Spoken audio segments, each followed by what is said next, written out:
Bonjour, dans le cadre des chroniques du cabinet Corny Fouché Manetti, je vais vous parler aujourd'hui de la loi littorale et du rôle croissant des schémas de cohérence territoriaux, les SCOT.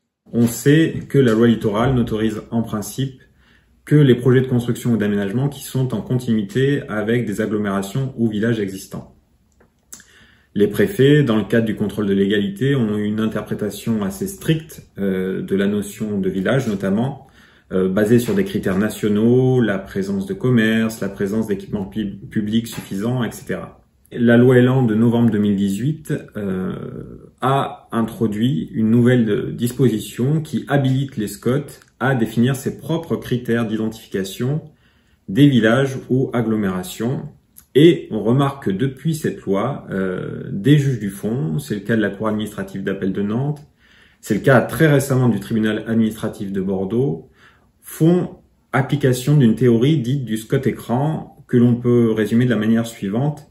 Dès lors que le SCOT a défini ses propres critères de ce qu'est un village ou une agglomération, c'est ces critères locaux qui doivent être appréciés dans le cadre du contrôle de légalité d'une autorisation d'urbanisme, les critères nationaux n'étant plus opérants.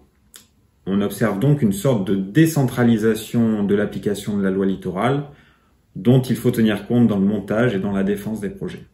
Merci de m'avoir écouté.